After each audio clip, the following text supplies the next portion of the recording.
Question: how is capitalism compatible with your definition of good if it requires ever-increasing uses of the finite resources of the planet, where once depleted would mean our end?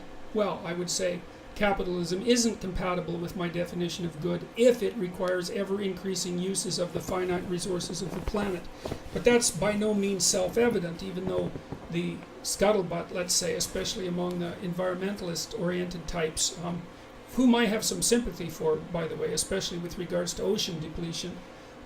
There's a huge argument, and there has been for many, many years, between the economists and the biologists, and this is a really important thing to know. And the economists point out that human ingenuity is such that we're continually able to make more with less, and certainly over the last, 500 years, that especially in the last 150 years, that's just absolutely evident. Like people say we're going to run out of energy, and I think that's absolutely preposterous. It's like it's as crazy as thinking we're going to run out of matter. I mean, we're going through a bit of a bottleneck right now because the population is going to increase to about 9 billion, and then it's going to decrease.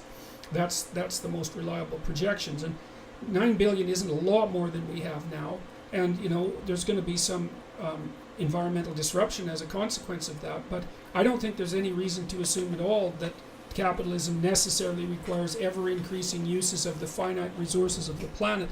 It's also not obvious to what degree the resources of the planet are actually finite, because we can continually think up new uses for things that nobody thought had any use at all. And so it depends to some degree on whether or not you're willing to bet on human imaginativeness, or you're going to be a Malthusian pessimist. And I'm not saying that there aren't reasons for both. I'm just saying that it is by no means self-evident that things are getting worse.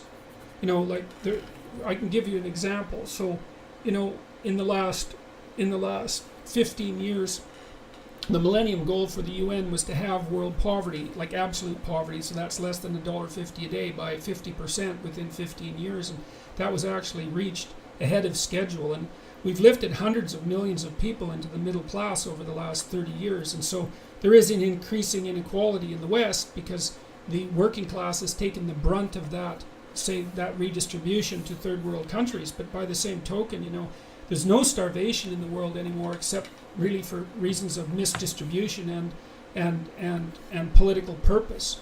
And people are becoming richer and more educated all the time. And and we are waking up to our planetary responsibilities. Once people stop starving to death and having to burn like dirt and eat, substandard food that they've scraped out of the ground, they do start to turn their attention to things that might be more aesthetic. And so, look, I don't think there's any reason to be pessimistic, not fundamentally.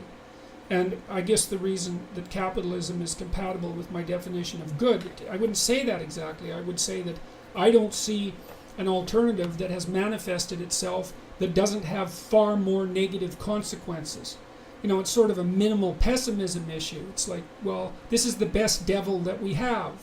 And I do believe it is, because the successful societies, by any stretch of the imagination, by virtually any metric, are the capitalist societies. It's certainly the case, for example, that the Soviet Union demolished far more of its natural resources to far less productive consequence than the West did. There's suggestions that between 10 and 15% of the total area of the Soviet Union has been rendered more or less permanently uninhabitable. So the question is, compared to what?